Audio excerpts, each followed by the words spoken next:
ক্ষমতার নেশা মানুষকে অন্ধ করে দেয়, আর সেই অন্ধতা থেকে জন্ম নেয় অন্যায়। বিগত দিনে এমন অসংখ্য মানুষের সাথে করা হয়েছে এই অন্যায়। তাদের জীবনকে ভেঙে চুরমার করা হয়েছে, তবুও তারা করতে পারেননি চিৎকার, বলতে পারেননি মনের না বলা হাজারো কথা। যে কথা যায়নি বলা, সে কথাগুলোই সময় হয়েছে বলার। এসএটিভির এই প্ল্যাটফর্মে কথা বলবেন আপনি, শুনবে গোটা বিশ্ব। আর এই আয়োজন নিয়ে আপনাদেরকে আমন্ত্রণ জানাচ্ছি আমি বাপ্পি খান।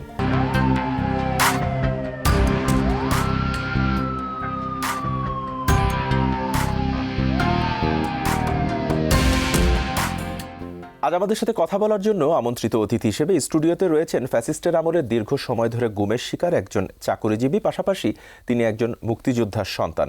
আমাদের সাথে রয়েছেন সৈয়দ জিয়াউল ইসলাম জিতু। আমরা তার মুখ থেকে শুনবো তার সাথে ঘটে যাওয়া বিগত দিনে সেই অন্যায় আর নির্যাতনের কথাগুলো। জনাব রেজাউল ইসলাম জিতু, আপনাকে শুরুতে স্বাগত জানাচ্ছি আমাদের স্টুডিওতে। কেমন আছেন? আসসালামু আলাইকুম রহমতুল্লাহ। আমি জিয়াউল ইসলাম জিতু। আচ্ছা, আমি শুরুটা করতে চাই আপনার কাছে যে বিগত ফ্যাসিস্টের সময় থেকে বহুল আলোচিত যে এই দুইটি বিষয় সব থেকে বেশি ভয়ঙ্কর এবং আলোচনায়, তার মধ্যে হচ্ছে গুম এবং আয়নাঘর। যাদেরকে গুম করা হতো, পরবর্তীতে তাদেরকে সেই ভয়ঙ্কর আয়নাঘরে রাখা হতো, এবং সেই দীর্ঘ অভিজ্ঞতার মধ্যে দিয়ে আপনিও গেছেন। এবং নিঃসন্দেহে আপনি একই সাথে সৌভাগ্যবান একজন ব্যক্তি যে সেখান থেকে আপনি জীবিত ফিরে এসেছেন। তো আপনাকে ঠিক কেন এবং কি কারণে গুম করা হয়েছিল সেই শুরুটা জানতে চাই। মূলত আমাকে গুম করা হয়, আমি একটা গার্মেন্টসে চাকরি করতাম। আচ্ছা। তো এই গার্মেন্টসের মালিকের সঙ্গেই আমি একদিন তারই প্রেসে আর কি যাচ্ছিলাম। তো এই যাওয়ার মুহূর্তেই আমরা মানে ফকিরাপুলে প্রেসটা, ওখানে আমি মানে আমাদের গাড়িটা করে ব্যারিকেড দেয় একটা দিয়ে, এরপরে ওখান থেকে আমাদেরকে উঠিয়ে নেয়। এটা ব্যারিকেড দিয়েছিল? পরবর্তীতে আমাদের ওখান থেকে নিয়ে যায় ডিবিতে। তখন আমরা জানতে পারি ডিবি পুলিশ, তখনটা সাদা পোশাকে তারা ছিল। ওখান থেকে আমাদেরকে উঠিয়ে নিয়ে যায় এবং আমরা আসলে জানতাম না, আমি জানি না যে কখন মানে কেন আমাকে গুম করা হলো। আচ্ছা। পরবর্তীতে আমি বুঝতে পেরেছি কেমন ছিল, যেহেতু আপনি নিজেও জানতেন না বা আপনাকে কোনো ফলো টলো আগে থেকে করা হয়নি কোনো কিছুই। তাহলে ওখান থেকে যে আপনাদের গাড়ি আটকালো, গাড়ি আটকে আপনাদেরকে কি সিভিল কোনো পোশাকেই নামানো হয়েছিল? সিভিল পোশাকে, মানে দুই পাশে ছিল, মাইক্রোবাস ছিল। পরে ওখান থেকে তারা নেমে, মানে ওখান থেকে তারা সেট হয়েছিল। পরে ওখানে আমাদেরকে ব্যারিকেড দিয়ে গাড়ি থেকে নামতে বলে। আচ্ছা। অস্ত্র ত্যাগ করে। পরে আমি নামলাম। নামার পরে আমার স্যারকেও নামানোর পরে আমাদেরকে তাড়াতাড়ি গামছা দিয়ে বেঁধে মানে গাড়িতে তুলে ফেললো। আমরা বললাম যে আমাদের কেন ওঠানো হচ্ছে, কিসের জন্য আমাদেরকে মানে এরকম করে গ্রেপ্তার করা হচ্ছে। তারা খুব রাফ বিহেভ করলো, মানে ভয়ঙ্কর বিহেভ করলো, তুই তাড়াতাড়ি ওঠ, এরকমভাবে। আমি বুঝতে পারতেছিলাম না যে কেন আমাদেরকে গ্রেপ্তার করা হচ্ছে। এইভাবে ওনারা আমাদেরকে উঠিয়ে নিয়ে গেল। নিয়ে যাওয়ার পরে চোখ বেঁধে নিয়ে গেল। গাড়িতেই ওরা আমাদের একের পর এক নির্যাতন করা শুরু করলো, অযথাই নির্যাতন। মানে এই দিক থেকে একজন থাপড় মারতেছে, মানে চোখ বাঁধা। তো চোখ বাঁধা অবস্থায় যখন একবার এদিক থেকে থাপড় মারছে, একবার এদিক থেকে থাপড় মারে, গাড়ির মধ্যে তো আর না, খুব ভয়াবহ একটা পরিবেশ তৈরি হয়। আমি তো কখনো এরকম অবস্থায় কখনোই পড়িনি।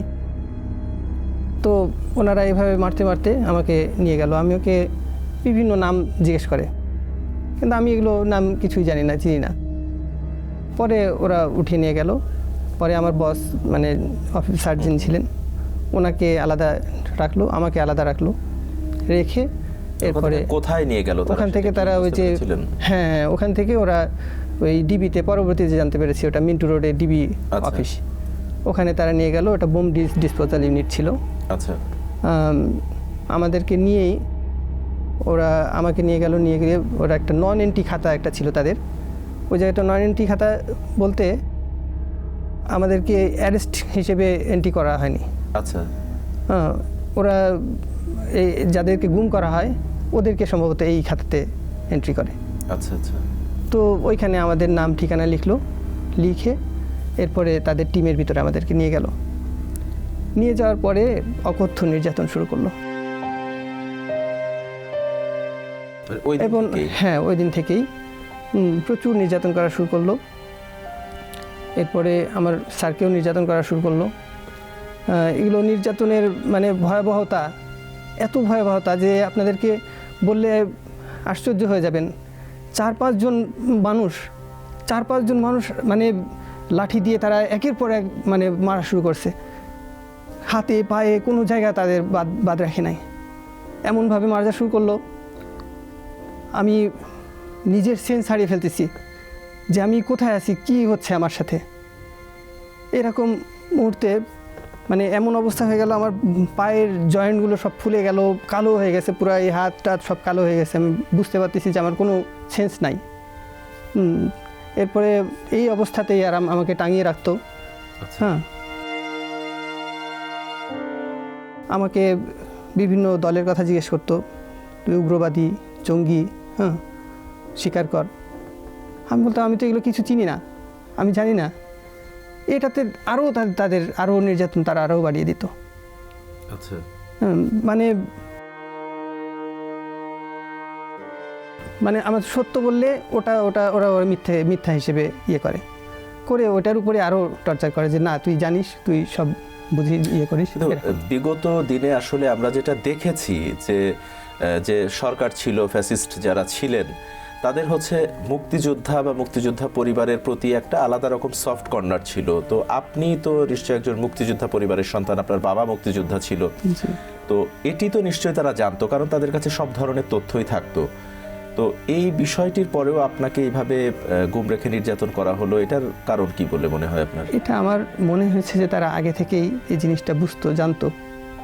আর আমার বাবা ছিলেন একজন দেশপ্রেমিক মুক্তিযোদ্ধা। উনি শহীদ জিয়াউর রহমান এর ব্যাপক ভক্ত ছিলেন এবং ওনার রাজনীতির সঙ্গে যুক্ত ছিলেন, বিএনপির সঙ্গে যুক্ত ছিলেন। আমিও আমার ছাত্র জীবনে বিএনপির সঙ্গে যুক্ত ছিলাম। হ্যাঁ, এরপরে আমি অবশ্য ইসলাম এর দিকে যখন ইসলাম মেনে চলার চেষ্টা করতেছিলাম, নামাজ কালাম পড়তাম, ওই সময় আমি কিন্তু জেনারেল ছাত্র আর কি। আচ্ছা আচ্ছা। কিন্তু পরবর্তীতে যখন দেখলাম যে নামাজ কালাম তো আমাদের পড়তে হবে একজন মুসলিম হিসেবে, এইভাবে আমি ইসলামের দিকেই একটু ইসলাম মেনে চলার চেষ্টা করতেছিলাম। তো তখন আমি জামাতের সাপোর্ট করতাম। কিন্তু আমার বাবা ওই যে বিএনপি সাপোর্টার ছিলেন, বিএনপি ইয়েতে ছিলেন এবং এলাকায় তিনি সভাপতি ছিলেন, ওয়ার্ড সভাপতি ছিলেন। তো এই জন্য আমি দেখছি যে পদে পদে আমার বাবাকে এই রেজিমটা আসার পর থেকে বিভিন্নভাবে মানে তাকে হ্যারেস করা শুরু করছে। আচ্ছা, সেটা কি ধরনের হ্যারেস ছিল এবং কারা করতো সেটি? মানে আপনারা জানেন যে এই যে আওয়ামী লীগ রেজিম আসার পরে বিএনপি ঘরানার যে সমস্ত মুক্তিযোদ্ধা বলেন যে আছে, সবাইকে তারা চেষ্টা করছে যে বাদ দেওয়ার জন্য, কোনোভাবে তাদেরকে হ্যারেস করার জন্য এরকম চেষ্টা করেছে। কিছু লোককে তারা যুদ্ধাপরাধী সাজিয়েছে। হ্যাঁ, দেখা গেছে তারা যুদ্ধাপরাধী না। হ্যাঁ, এই বিষয়টা আমি বলবো ইনশাল্লাহ যে ভেতরে যখন জেলখানায় ছিলাম ওই সময় এরকম অনেক যুদ্ধাপরাধীদের দেখছি, যুদ্ধাপরাধী মামলা দিয়েছে। আচ্ছা, লোকগুলো একবারে বৃদ্ধ মানুষ, কিছুই জানে না, গ্রামের অজপাড়া গ্রামের মানুষ, অথচ তাদেরকে ধরে ধরে বন্দি করে রাখছে এবং তারা বিনা চিকিৎসায় মারা যাচ্ছে। চোখের সামনে ওদের 5 জন মানে বৃদ্ধ মানুষ মারা গেল আমাদের ইয়ে থেকেই, ওই বিল্ডিং থেকেই, আমাদের চোখের সামনে।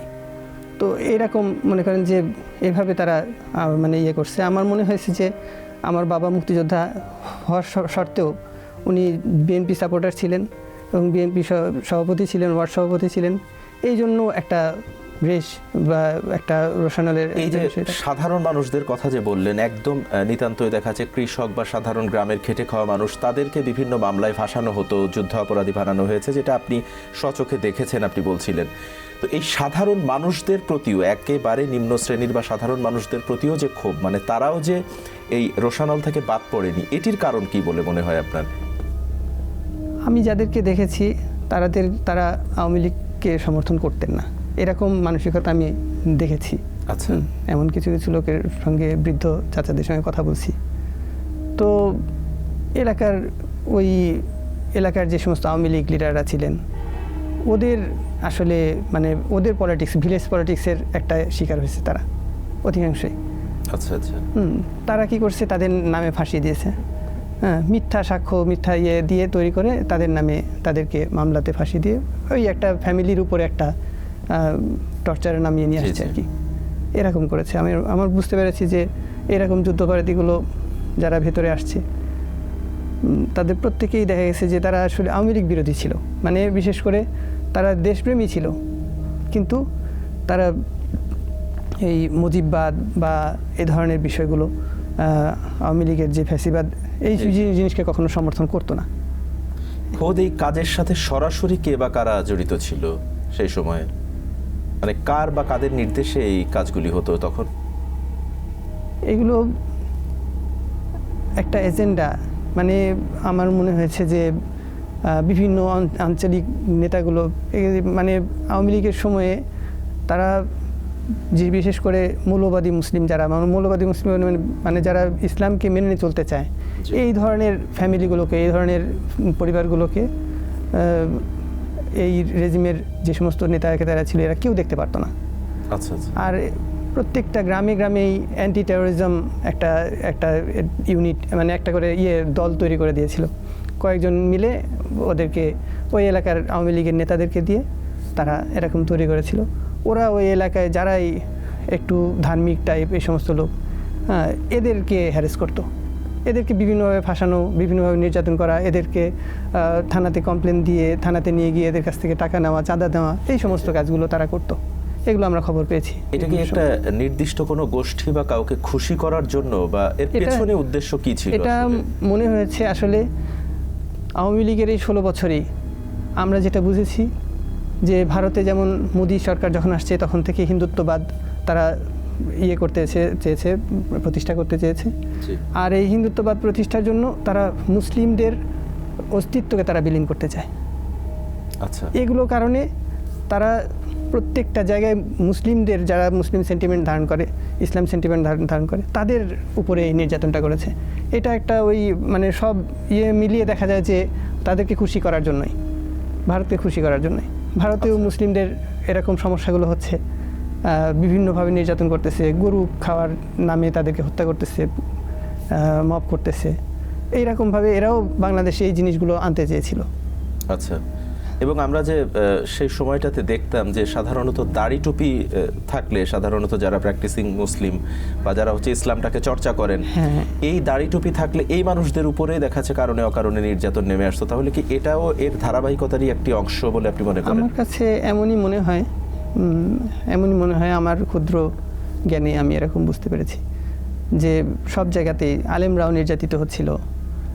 এই যে 5ই মের ঘটনাটা, এরকম বিভিন্নভাবে মুসলিমদের প্রতি একটা নিয়ে এসেছিল আর তারা, এবং এটাই একটা চর্চা শুরু হয়ে গেছিল সারা দেশে যে দাড়ি টুপি বা মুসলিমদের দেখলেই তাদের উপর করতে হবে, নির্যাতন করতে হবে, তাদেরকে হ্যারেস করতে হবে, তাদের অপমানিত করতে হবে, লাঞ্ছিত করতে হবে, করলেই ওরা যেন একটা বাহবা পাবে, এরকমটা। এই বাহবাটা কাদের কাছ থেকে? বাহবাটা দেখা গেল যে সব পর্যায়ে, গ্রাম পর্যায়ে যারা করতেছে তারা ওই এলাকার নেতাদের মানে খুশিটা নিচ্ছে, মানে তারা রাজি খুশি করতেছে। এরপরে এরকম করে পুলিশ অফিসার অমুক তমুক এদেরকে সন্তুষ্ট করতেছে। জি, আমি এই জায়গা থেকে আবার আসবো এবং একই সাথে আপনার যে নির্যাতনের যে বর্ণনাগুলো, আপনার পারিবারিক যে ক্ষতিগুলো হয়েছে, আমরা সেই জায়গা থেকেও আবার একটু আসতে চাই। তার আগে সময় হয়েছে একটি বিরতিতে যাবার। দর্শক, কথা বলার এই পর্যায়ে আমাদের সময় হয়েছে একটি বিরতি নেবার। কোথাও যাবেন না, থাকুন আমাদের সাথে। আমরা ফিরছি খুব শীঘ্রই ছোট্ট একটি বিরতির পরে।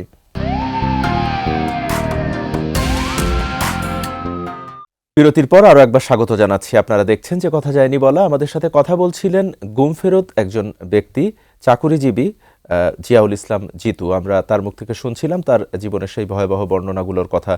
আপনি বিরতিতে যাবার আগে বেশ কিছু তথ্য দিয়েছিলেন বিগত ফ্যাসিস্টের বিরুদ্ধে। তো আপনাকে যেদিন ধরে নিয়ে যাওয়া হলো, আপনি প্রথম দিনের নির্যাতনের কথাটি বললেন।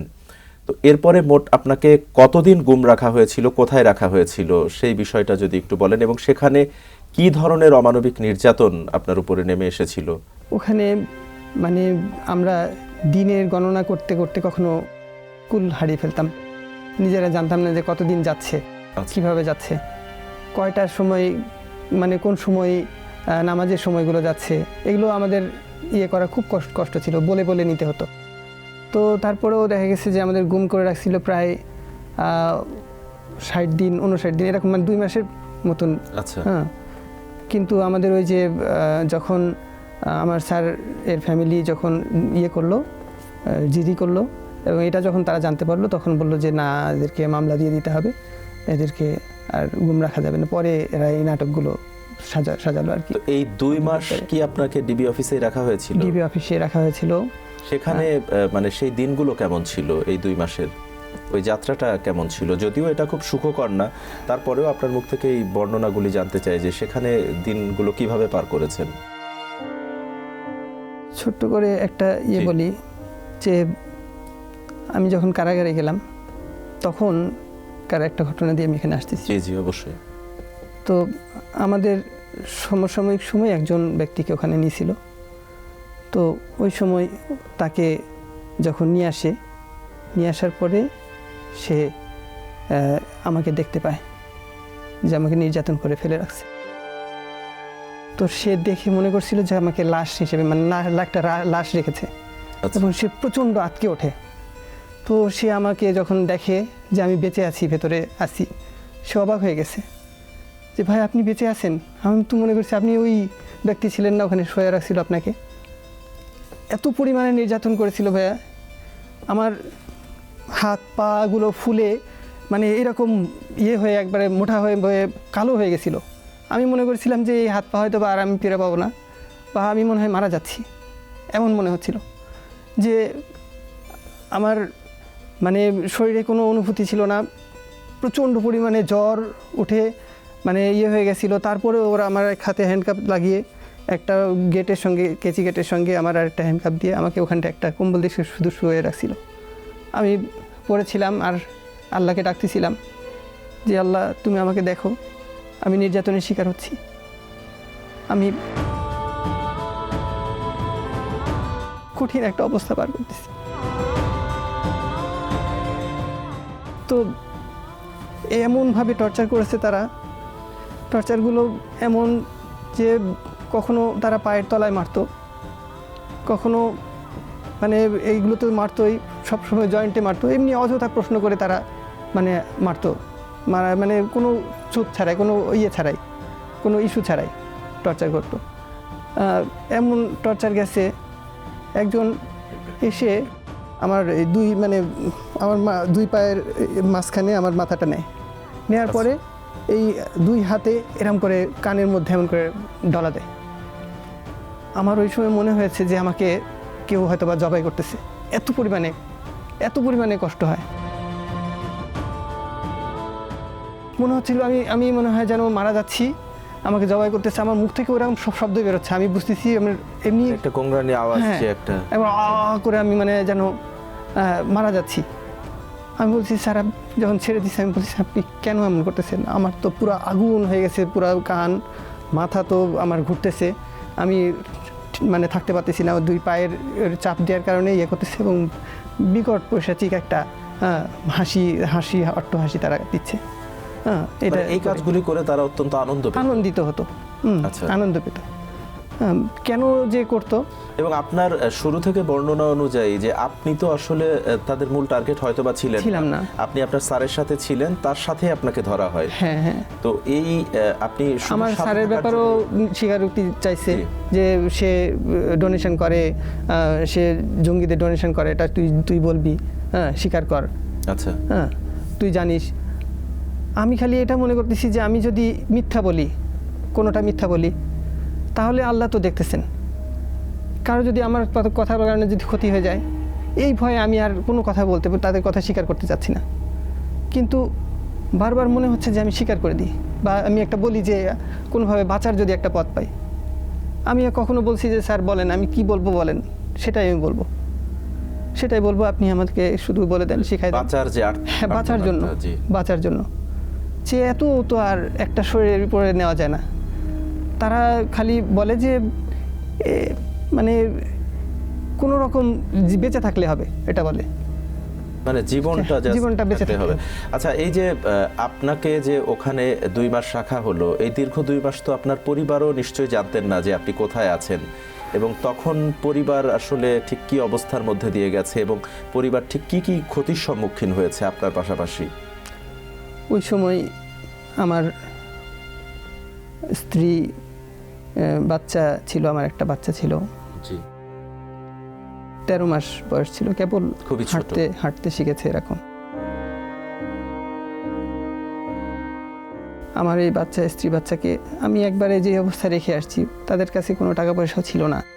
আমার তো আর্থিকভাবে সচ্ছল ফ্যামিলিও না আমরা।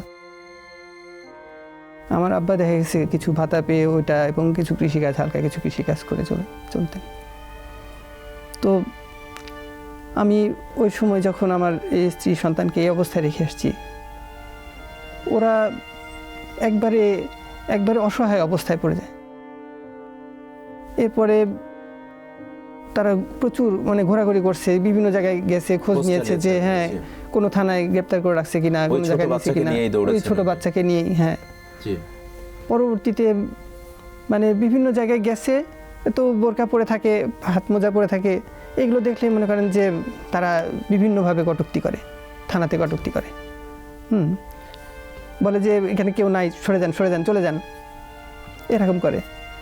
আমার ছোট বাচ্চাটা দৌড়ে যায়, আঙ্কেল করে ছাড়িয়ে দেয়, সরে যাও, সরে যা, সরা, এরকম করে। মানে আমি পরবর্তীতে শুনেছি, যখন ইয়ে হয়েছে, আমার কাছে আমার স্ত্রী কাঁদে আর বলে যে কোর্টে যখন দেখা করতে আসতো, তখন এই বিষয়গুলো বলতো যে এরকমভাবে আমরা সব জায়গায় ঘুরছি, পদে পদে ঘুরছি, তারা বিভিন্ন কি জায়গায়। এই দীর্ঘ 2 মাসের সময়টা মোটামুটি একেবারে কম না, এই সময়টা তারা কি ধরে নিয়েছিল আপনি কি জীবিত আছেন বা তারা তো মারা গেছেন কিনা?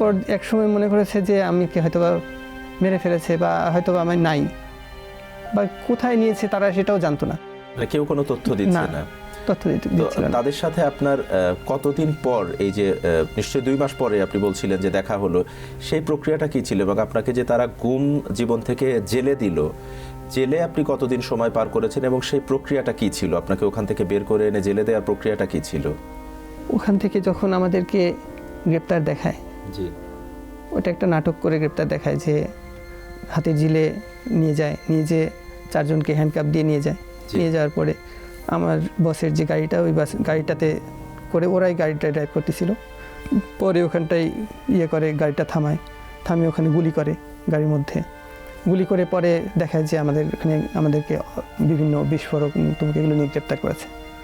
আচ্ছা। গাড়ির পেছনের দিকে বিস্ফোরক একটা ব্যাগ দিয়ে রেখেছে ওরা, জি। কি বিস্ফোরক না কি দিচ্ছে জানি না, ওই সমস্ত দিয়ে ওরা মামলাটা সাজিয়ে দিচ্ছে। দেওয়ার পরে এখানটায় 3টা মামলা আমাদের করে দেখাইছে। আচ্ছা, তো এই 3টা মামলায় আমাদেরকে প্রথম গ্রেপ্তার দেখায়।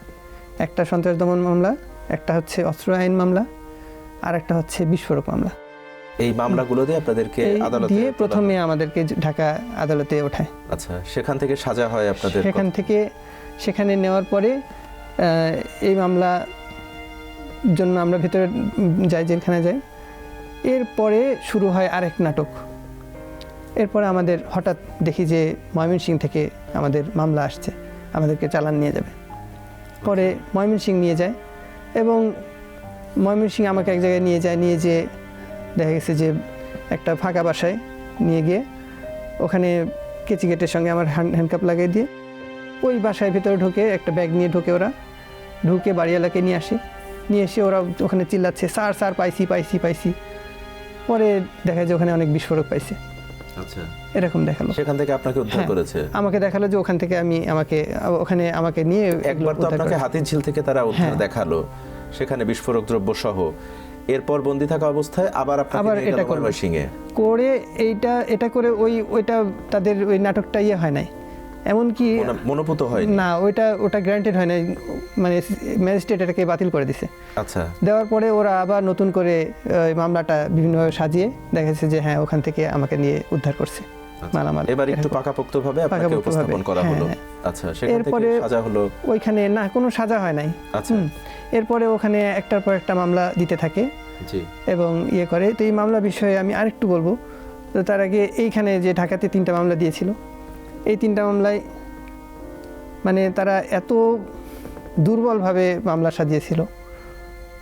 যে থানা কোর্টে যখন মামলা গেছে তখন ওরা নিজেরাও সাক্ষ্য দিতে পারেনি, সাক্ষ্য দিতে গিয়ে উল্টাপাল্টা হয়ে গেছে। এবং আমরা ওই হাসিনার সময়ই আমরা 3টা মামলায় খালাস পেয়ে গেছি। 2টা মামলা প্রথমে খালাস পেয়েছি, পরে একটা মামলা খালাস পেয়েছি। তো এরপরে ওই যে ওইখানকার যে মামলাগুলো, এখন ওই মামলাগুলো আছে, ময়মনসিংহের মামলাগুলো আছে। জেলে মোট কতদিন ছিলেন? জেলে আমি দীর্ঘ 11 বছর ছিলাম।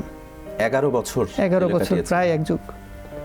অর্থাৎ 2 মাস গুম থাকার পরে 11 বছর। 11 বছর, এতগুলো মামলা আমি কিভাবে? সবচেয়ে গুরুত্বপূর্ণ সময়গুলো জেলে পার করেছেন, অথচ আপনি কোনো মামলার আসামি ছিলেন না আগে থেকে, আপনার নামে কোনো মামলা বা জিডি কোনো কিছুই আগে থেকে ছিল না, খুব সাধারণভাবে সচ্ছলভাবে জীবনযাপন করছিলেন। সেখান থেকে হঠাৎ তুলে নিয়ে গিয়ে আপনার 12 বছর জীবন থেকে তারা গল্পটাই ঘুরিয়ে দিল।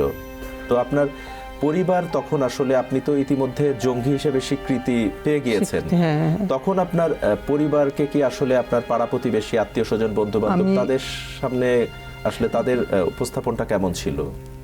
আমি পরবর্তীতে মানে যখন জেলখানায় গেছি তখন শুনেছি যে আমার বাবা, আমার আত্মীয় স্বজনরা সবাই দেখা গেছে যে এরকম বিভিন্ন ধরনের কটূক্তির শিকার হতো, বিভিন্ন জায়গায় হতো। এমনকি আমাদের ওখানে একটা মসজিদ ছিল, মসজিদটাও লোকজন ভেঙে দিতে চেয়েছিল আমার এই ইস্যুটা নিয়ে।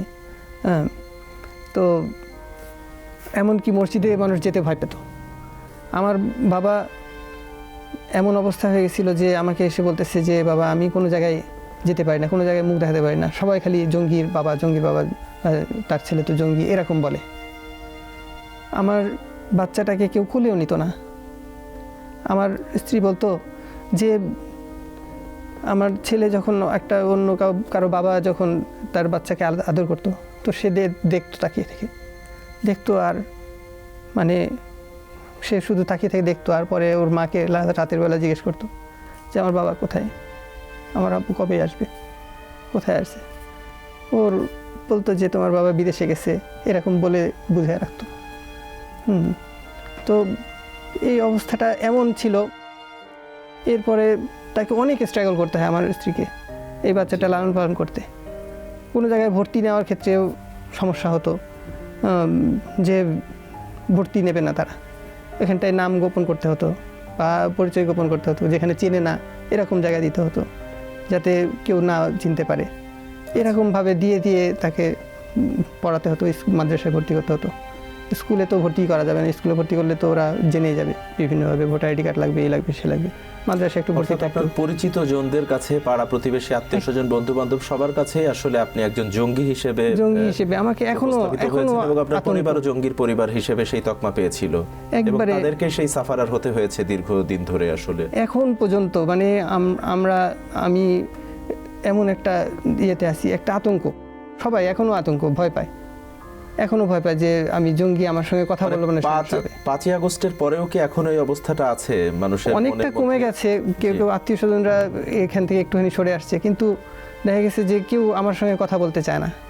আচ্ছা, কোনো এক জায়গায় কয়েকজন লোক বসে আছে, আমি সেখানে গেছি, বেশ আস্তে আস্তে তারা উঠে চলে যাচ্ছে, সেখানে থাকতে চায় না।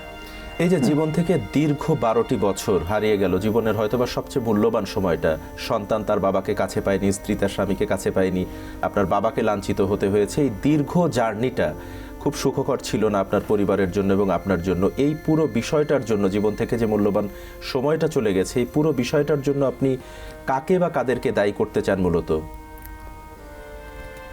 অবশ্যই এই ফ্যাসিস্ট যেই রেজিমটা ছিল, নিঃসন্দেহে এই রেজিমটাই আমি দায়ী করব তাদেরকেই। তারা এমনভাবে শাসনটা কায়েম করেছিল, শাসনটা করেছিল যে প্রত্যেকটা রন্ধ্রে রন্ধ্রে তাদের এই থিওরিটা, তাদের যে আদর্শটা, মানে তারা মানুষকে শোষণ করবে, শোষিত করবে, মানুষের মানে অমানবিক মানুষের সঙ্গে আচরণ করবে, বিশেষ করে তাদের বিরোধীদের। আমরা এই জায়গা থেকে আবার আসবো, তার আগে আমাদের সময় হয়েছে একটি বিরতিতে যাবার। দর্শক, কথা শুনে নিশ্চয়ই আপনারা বুঝতে পারছেন ইতিমধ্যে যে একবার ভাবুন, একটি সাধারণ মানুষ অফিসে যাবার উদ্দেশ্যে বাসা থেকে বের হয়েছে, এরপর থেকে তার জীবনের 12টি বছর, জীবনের সবচেয়ে মূল্যবান সময়ের গল্পটাই পাল্টে গেছে। পেয়েছেন জঙ্গি তকমা, পরিবার হয়েছেন জঙ্গির পরিবার। এবং এই যে ভীতিকর অবস্থার মধ্যে দিয়ে বিগত সময়ে দীর্ঘদিন এই মানুষগুলো গেছেন, তাদের আরও গল্প আমরা জানবো, আরও কথা শুনবো। আর এই কথাগুলো জানতে হলে আমাদের সাথেই থাকুন, কোথাও যাবেন না। আমরা ফিরছি খুব শীঘ্রই ছোট্ট একটি বিরতির পরে। বিরতির পর আরও একবার স্বাগত জানাচ্ছি। আপনারা দেখছেন যে কথা যায়নি বলা। আমাদের সাথে কথা বলছিলেন গুম ফেরত একজন চাকুরিজীবী জিয়াউল ইসলাম জিতু। আপনি বিরতিতে যাবার আগে আপনার জীবনের এই মূল্যবান সময়টির কথা বলছিলেন যে আসলে আপনি এর জন্য বিগত ফ্যাসিস্ট সরকারের একদম উপর মহল থেকে শুরু করে যারা রয়েছে তাদের প্রত্যেককেই আসলে দায়ী করেছেন। তো আমরা বিগত সময় আসলে দেখতাম যে প্রায়শই বিভিন্ন জায়গা থেকে এরকম জঙ্গিদেরকে উদ্ধার করা হতো, কোনো বাড়ি ঘিরে রাখা হতো এবং সেখান থেকে সারা রাতের অভিযানের পর দেখা হতো যে আমরা দেখতাম যে বিভিন্ন জঙ্গিকে আটক করা হয়েছে। তাহলে এই যে বিষয়গুলো ছিল, এগুলো কি সবই আসলে স্ক্রিপ্টেড ছিল, মঞ্চস্থ করা হতো? মানে আপনি যেমনটি বর্ণনা দিচ্ছিলেন, তাহলে বিগত সময় সবই কি আসলে এরকম ফেক ছিল, সাজানো ছিল? দেখেন, আসলে সব ঘটনা তো আমি নিজে জানি না। জি, আমার সামনে যে কয়টা ঘটনা আমি জেনেছি, শুনেছি, যারা জেলখানায় দেখা গেছে বিভিন্ন সময় আমার সঙ্গে সাক্ষাৎ হয়েছে, তাদের বিষয়গুলো কিছুটা আমি বলতে পারবো, জানি। এবং তাদের দেখেছি অধিকাংশই এরকম সমস্যা হয়েছে। যেমন এটা তো গেছেই, আমার নিজের আত্মীয় এক চাচা ছিলেন, জি, আমাকে ছোটবেলা থেকে খুব আদর করতেন। আচ্ছা, তো তিনি আমার খোঁজ খবর নিতেন, বিভিন্ন সময় দেখা সাক্ষাৎ করতেন। তো এই লোকটা একজন মসজিদের ইমাম ছিলেন, আচ্ছা, ওনাকে গ্রেপ্তার করে। কিসের জন্য? আমার সঙ্গে তার যোগাযোগ ছিল, ছিল, হ্যাঁ, মানে আমার সঙ্গে তার সম্পর্ক আছে। আচ্ছা, এই সম্পর্ক করে তারা তাকে গ্রেপ্তার করে। জঙ্গি সংশ্লিষ্ট, হ্যাঁ, জঙ্গি সংশ্লিষ্ট দেখায়। জি, দেখিয়ে তাকে, মানে তার স্ত্রী সন্তান নিয়ে এক জায়গায় যাচ্ছিলেন, ওই রকম মুহূর্তে তাদেরকে রাস্তা থেকে গ্রেপ্তার করে তাদের সামনে, বা মানে স্ত্রী এবং তার সন্তানের সামনেই তাকে প্রচুর নির্যাতন করে তাকে উঠিয়ে নিয়ে আসার পরে আমি পরবর্তীতে জেলখানায় জানতে পারলাম যে ওনাকে প্রচুর নির্যাতন করে এবং বিভিন্ন বিষয় স্বীকার করতে বলে। তো উনি বলে যে আমি তো এগুলো বিষয়গুলো কিছু জানি না। তো অনেক নির্যাতনের এক সময় উনি খুব অসুস্থ হয়ে যায় এবং শুনেছি যে তার হাত নষ্ট হয়ে গেছিলো, হ্যাঁ, হয়ে গেছিলো। পরবর্তীতে ওনাকে আর করতে পারে না, পরে তাকে ক্রস দিয়ে দিছে। আচ্ছা, যখন বাহিনী কর্তৃক এটা ওই সিটিটিসি এরাই করেছে। আচ্ছা, তো এই যে যারা ওই সময় দায়িত্বে ছিলেন, এই সংস্থাগুলোর দায়িত্বে ছিলেন, তারা এই যে অমানবিক কার্যকলাপগুলো যে করতেন, এটি তাদের আসলে এটি করার পিছনে কি কাউকে খুশি করা মূল উদ্দেশ্য ছিল, নাকি শুধু সরকারের হুকুম পালন করা? অবশ্যই তারা সরকারের হুকুম তো পালন করতোই, খুশি করতো তারা যারা তাদের ভেতরে তাদের কাজ করত। যেমন দেখা গেছে যে অনেক অফিসাররা, আমরা ওই সময় শুনতে পেয়েছি যে তারা বিভিন্ন সংস্থা, যেমন ইসকনের সঙ্গে যুক্ত ছিল, হ্যাঁ, বা এরকম বিভিন্ন যারা ছিল ইসলাম বিরোধী এরকম সংগঠনগুলোর সঙ্গে তাদের যোগসাজশ ছিল, অথবা রর সঙ্গে তাদের একটা ছিল। এরা কি করত যে তাদেরকে খুশি করত, হ্যাঁ, এটার জন্য তারা এক্সেস করতো, সব কিছুতে অতিরিক্ত করতো। মানে এতে কি তারাও বেনিফিটেড হতো? বেনিফিটেড তো অবশ্যই যাদেরকে খুশি করতো তারা তো অবশ্যই তাকে কোনো না কোনো সুযোগ সুবিধা দিতই। আর এমনি সরকারিভাবেও তাদেরকে দেওয়া হতো। আমরা যখন গেছি তখন ওসি মেজবা নামে একটা ওসি ছিল, এটা আমি বলতেছি যে সে ওই সময় আমাদের সামনে হাসতেছিল আর বলতেছিল যে ক্রস ফায়ারে নাকি সে ক্রস ফায়ার দিয়ে সে পুরস্কৃত হয়েছে হাসিনার কাছে। সে ক্রস ফায়ার দেওয়ার জন্য শেখ হাসিনার কাছে পুরস্কৃত হয়েছে। আচ্ছা, মানুষ হত্যা করার জন্য। হ্যাঁ, এত আশ্চর্য! আমি এরকম কখনো ধারণা করিনি যে একটা সরকার, যে একটা দেশের সরকার, সে তার জনগণ, তার দেশের জনগণ তাকে হত্যা করে সে আনন্দিত হয় এবং তাকে পুরস্কৃত করা হচ্ছে। যে হত্যা করছে তাকে পুরস্কৃত করা হচ্ছে, পদোন্নতি দেওয়া হয়েছে, বিভিন্ন সুযোগ সুবিধা দেওয়া হচ্ছে সময়ে। তাহলে হ্যাঁ, এগুলোই তাদের একটা ছিল। যেমন ওসি প্রদীপ ছিল, সে হত্যা করে, খুন, গুম এগুলো করেই দেখা গেছে যে সে বিভিন্ন জায়গায় পুরস্কৃত হয়েছে। এবং তাদের বিভিন্ন অফিসাররা তাদেরকে মানে একবারে নিজে শেল্টার দিত, দিয়ে এগুলো করাতো। তো এই যে আপনার মতো আরও যারা রয়েছেন, বিভিন্ন মানুষ রয়েছেন যাদের জীবন থেকে এরকম মূল্যবান সময়গুলো চলে গেছে, কিংবা অনেকে যারা গুম হয়েছেন আর কখনো ফিরেও আসেননি, তাদের পরিবার এখনও সেই দুঃসহ স্মৃতি বয়ে নিয়ে বেড়াচ্ছেন। তো এই কাজের সাথে সংশ্লিষ্ট যারা ছিলেন বিগত সময়ে, একদম সরকারের উপর মহল থেকে আমি যদি একদম খোদ প্রধানমন্ত্রী কিংবা সেই সর্বোচ্চ পর্যায় থেকে যদি শুরু করি, যেসব কর্মকর্তারা জড়িত ছিলেন, তাদের আসলে কেমন শাস্তি, আপনি নিজে একজন ভিকটিম হিসেবে তাদের কেমন শাস্তি আপনি প্রত্যাশা করেন? শাস্তি কিভাবে দেবে? বিচার ব্যবস্থা এমন একটা অবস্থায় আছে, এখনও আছে, যে আমরা নিজেরা এই সমস্ত মামলাগুলোয় আমরা হয়েছি, আক্রান্ত হয়েছি বিভিন্ন মিথ্যা মামলাগুলোতে। এখনও আমাদের মামলাগুলো মানে অতি উৎসাহী হয়ে বিচারকরা কি করতেছে, বিচার করতে যাচ্ছে, চার্জ গঠন করতে যাচ্ছে, অথচ উপর থেকে এরকম কোনো প্রেশার আছে বলে আমরা জানি না। আমাদের মামলাগুলো তো আমরা রাজনৈতিকভাবে আমরা দিয়েছি, যে প্রত্যাহারের জন্য আবেদন করেছি, যে আমাদের এটা মিথ্যা মামলা দেওয়া হয়েছে, হয়রানিমূলক মামলা দেওয়া হয়েছে গুম করে। তো এখনও অতি উৎসাহী হয়ে তারা কি করতেছে, এই মামলাগুলো মানে চালানোর চেষ্টা করতেছে। অথচ আমাদের যেই মামলাটা, এই মামলাতে যুবলীগ নেতা, ভালুকা থানা থেকে এরকম কিছু যুবলীগ নেতা কিছু এদেরকে ধরে তারা মিডিয়াতে তারা স্বীকারও করেছিল, র্যাব ধরেছিল এবং মিডিয়াতে তারা স্বীকারও করেছিল যে আমরা এই ঘটনাটা ঘটিয়েছি। তারপরেও তাদেরকে মামলা থেকে অব্যাহতি দিছে। আচ্ছা, এগুলো কোনো তদন্ত ছাড়াই কোনো নেই। ওই মামলাগুলো এরকম হওয়ার পরে আমরা এগুলো ডকুমেন্টসও দিচ্ছি, আমরা জানাচ্ছি, এখন আমরা প্রত্যাহার ডিসচার্জ পিটিশন দিছি, তারপরে সেই পিটিশনটা গ্রহণ হচ্ছে না। আমরা চাই যে বিচার হোক। এখনো 5ই আগস্টের পরে যে হচ্ছে না, আপনি যেটি বলছিলেন, এখনো প্রতিবন্ধকতা কোথায় বা চাপ কোথায় আছে আসলে? এখানে তো আসলে 5ই আগস্টে যারা দেশকে সঠিক রাস্তায় নিয়ে আসার জন্য ইচ্ছে আছে বা চেষ্টা করতেছে, তারা তো আসলে সব জায়গায় যে মনিটরিং করবে বা করতে পারতেছে তা তো না, এটা করতে পারতেছে না। এটাই তাদের একটা ব্যর্থতা। আর সব জায়গায় এই দেশকে ঠিক করার মতন যে মানসিকতা সম্পন্ন লোক এরকম নাই।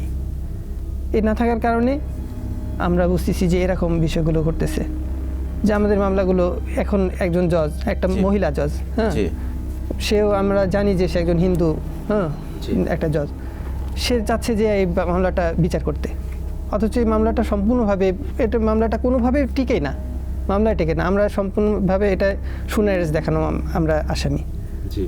আমি নিজে, আমাকে ওখানটায় 6 মাস পর, কয় মাস জানি মামলাটা হয়েছে, প্রায় 2 মাস 3 মাস আগে, সেই মামলাতে আমাকে আপনি গুম কমিশনে তো নিশ্চয়ই আবেদন করেছেন ইতিমধ্যে। তো গুম কমিশনের আসলে অগ্রগতি কত দূর? আমরা তো দেখতে পাচ্ছি 1.5 বছর অতিবাহিত হয়েছে, আপনি সহ এমন অসংখ্য মানুষ রয়েছেন। তো আপনি আসলে কি সেইখানকার অবস্থা যদি আমাদেরকে একটু বলেন, যে আপনাদের কাছ থেকে আবেদন গৃহীত হয়েছে, তারা কতটুকু পদক্ষেপ নিয়েছেন বা আপনি কতটা আশাবাদী? ওনারা এর মধ্যে শুধু একটা প্রতিবেদন মনে হয় প্রকাশ করেছেন, এটা জানতে পেরেছি যে হ্যাঁ এরকম গুমের শিকার হয়েছে, এরকম প্রমাণ পেয়েছে তারা, এতগুলো লোকের গুমের শিকার হয়েছে তারা, এবং বিভিন্ন মিথ্যা মামলার শিকার হয়েছে। কিন্তু ওনারা কার্যকরভাবে কি করতে চাচ্ছেন বা কি করতে পারবেন এরকম এখনও আমার ধারণা আসেনি, ভালো মতন বুঝতে পারিনি। আমি তো আশা নিয়ে গেছিলাম হয়তো বা আমাদের মামলাগুলো প্রত্যাহার হবে বা প্রত্যাহার করার জন্য তারা একটা প্রচেষ্টা চালাবে, কিন্তু এখন তারা যেটা চাচ্ছে সেটা হচ্ছে তারা তদন্ত করতেছে, বিভিন্ন বিষয়ে তদন্ত করার চেষ্টা করতেছে, এবং বিভিন্নভাবে তাদের চেষ্টা আছে, কিন্তু আমি জানি না যে এটার কতখানি ফল আমরা পাবো। এখনো কি আসলে এইসব বিষয়ের বাধা বা প্রতিবন্ধকতা কোথায়? কোনো চাপ কি আছে বলে আপনার মনে হয় এখনো? ইসলাম বা মুসলিম বিরোধী একটা সেন্টিমেন্ট, এটা পশ্চিমারা ধারণ করে। এটা সারা বিশ্বে এই সমস্যাটা হচ্ছে। যারা ইসলামিস্ট তারা বিভিন্ন জায়গায় সমস্যার সম্মুখীন হচ্ছে, এটা অস্বীকার করতে পারবে না কেউ। তো এই জন্য এই সমস্যাটা কিছুটা তো আছেই। আর আমি জানি না, এগুলো হয়তো কিছুটা বাস্তবতাও থাকতে পারে, কিন্তু তারা গড়ে তারা সফল হচ্ছে কিনা আমার মনে হচ্ছে যে তারা সফল হচ্ছে না, কারণ আমাদের মতন লোকরা যদি এগুলোর সম্মুখীন হই, বিভিন্নভাবে নির্যাতন জুলুমের শিকার হই, তখন আমি বুঝতে পারি যে আসলে তারা ভুল জায়গায় ভুল করতেছে। এবং আপনি যে সময় আসলে আপনাকে গুম রাখা হয়েছিল, জেলে রাখা হয়েছিল, ওই সংশ্লিষ্ট যে সকল কর্মকর্তারা তখন ছিলেন তাদের মধ্যে অনেকেই এখনো শপথে বহাল রয়েছেন আমরা যতদূর জানি, এবং এখনো যারা মুখ খুলছেন, কথা বলছেন, সাক্ষী হচ্ছেন, তাদের অনেকের উপরেই এখনো থ্রেট রয়েছে কিংবা তারা শঙ্কার মধ্যে আছেন। তো এই বিষয়টা নিয়ে আপনি কি বলবেন একজন ভিকটিম হিসেবে? বিষয়টা তো খুবই সেনসিটিভ। আসলে এখনো এই সমস্যাগুলো হচ্ছে, এই জন্য আমরা যে বিশেষ ভালো কোনো কিছু আশা করতে পারতেছি এমনও না, কারণ এখনো ওসমান হাদির জন্য রাস্তায় দাঁড়াতে হচ্ছে মানুষদেরকে বিচারের জন্য। এটা খুব দুঃখজনক, খুবই কষ্টের বিষয়। আমি নিজে আমার মাকে হারিয়েছি কারাগারে থাকা অবস্থায়। আমার মা মারা যায়। আমি অনেক অনেক কষ্ট হলেও ধৈর্য ধরেছিলাম, কিন্তু আমি আমার যখন মাকে হারিয়ে ফেললাম তখন আমি আর আমার নিজের সবর রাখতে পারিনি, ধৈর্য রাখতে পারিনি। আমি নিজের কন্ট্রোল হারিয়ে ফেলছিলাম। তো দেখা গেছে যে এইরকম এই অবস্থাগুলো যখন আমরা পার করছি, আমরা জানি যে এগুলোর কোনো প্রতিকার আমরা পাবো না হয়তো বা পাচ্ছি না। আমার মা বলেছিল যে, একদিন সাক্ষাৎ করতে গিয়ে বললেন যে, বাবা তোমাকে তো মিথ্যা মামলা দেওয়া হয়েছে, তো তুমি মুক্তি পাবেই। কিন্তু আমি বাইরে এসে আমার মাকে দেখতে পাই। সেটাই কি আপনার সাথে শেষ সাক্ষাৎ ছিল? ওটাই আমার শেষ সাক্ষাৎ ছিল। আমার বাইরে আসলাম, আমি আমার মাকে আর দেখতে পাইনি। আমার মা মারা যাওয়ার পরে আমাকে তারা খবরও দেয় নাই সময় মতো। অর্থাৎ আপনি আপনার মায়ের দাফন জানাজাতে অংশগ্রহণ না, আমার অনেক মানুষরা এমনি সাধারণ মানুষরা প্যারোল পায় বা দেখতে পারে, কিন্তু আমার দেখার সুযোগ হয়নি। এইরকম বিষয়গুলো অহরহ হচ্ছে বা হয়েছে। হ্যাঁ, এখনও অনেক লোকরা, এদের কথা ভুলবো না কারণ আমাদের সঙ্গে আমরা একসঙ্গে থেকে আসছি, অনেকেই জেলখানার ভিতরে আছে। তো তারা কোনো প্রতিকার পাচ্ছে না, এখনো মামলার প্রতিবন্ধকতার ভিতরে আছে। এরকম এখন মানে এই যে ওসমান হাদির মতন লোক নিহত হলো বা গুলি বিদ্ধ হলো, কোনো বিচার নেই, তাদের জন্য দাঁড়াতে হচ্ছে রাস্তার মধ্যে। এটা আসলে অত্যন্ত দুঃখজনক। আমার মনে চায় যে আমি গিয়ে রাস্তায় গিয়ে দাঁড়াই, আবার ভয় লাগে যে আবার আমাকে কিছু করে কিনা। জি, আসলে বিষয়টি অত্যন্ত দুঃখজনক, এবং আপনাদের যে দুঃসহ স্মৃতিগুলো, এই স্মৃতিগুলো হয়তো বা আমাদের এরকম একটা পর্বে আসলে বলে শেষ করা যাবে না। আপনার মতো অসংখ্য মানুষ রয়েছেন যারা এরকম বিগত দিনে কারণে অকারণে নির্যাতনের শিকার হয়েছেন, এবং আমরা প্রত্যাশা করি আপনারা এই বিষয়গুলো থেকে খুব দ্রুত একটি সমাধান পান, এবং ভবিষ্যতে বাংলাদেশ যেন এরকম কোনো পথে আর না যায়, ভুল পথে পরিচালিত না হয়, আমরা তেমনটিও প্রত্যাশা করি। জনাব জিতু, আমরা একেবারে শেষ পর্যায়ে চলে এসেছি। আমাদের অনুষ্ঠানে আসার জন্য, আপনার মূল্যবান কথা বলার জন্য আপনাকে অসংখ্য ধন্যবাদ জানাচ্ছি এসএটিভির পক্ষ থেকে। আপনাদেরকেও ধন্যবাদ। ক্ষমতার চেয়ার বদলায়, কিন্তু মানুষের স্মৃতি বদলায় না। কেউ ভোলে না তার সাথে ঠিক কি হয়েছিল। আমরা জানাতে চাই আপনার সাথে ঘটে যাওয়া নির্মম সেই বাস্তবতার গল্প। আমরা চাই স্বাধীন সার্বভৌম দেশে ধর্ম, বর্ণ, দল, মত নির্বিশেষে প্রতিটি মানুষ যেন তার স্বাধীনতায় বাঁচতে পারে, ভয়হীন ও নিরাপদ জীবন কাটাতে পারে। আপনার সাথে ঘটে যাওয়া যে কোনো নির্যাতন কিংবা হয়রানির কথা এসএটিভির এই প্ল্যাটফর্মে এসে বলতে যোগাযোগ করুন স্ক্রিনে দেওয়া নাম্বারে, অথবা মেইল করুন যে কথা যায়নি বলা @gmail.com এই মেইলে। আজ বিদায় নিচ্ছি, কিন্তু ফিরছি আগামী বুধবার ঠিক রাত 9টায় নতুন কোনো অতিথি নিয়ে, বলতে না পারা আরও নতুন কিছু কথা নিয়ে। সে পর্যন্ত সবাই সুস্থ থাকুন, নিরাপদে থাকুন, আর বরাবরের মতো থাকুন এসএটিভির সাথেই। আল্লাহ হাফেজ।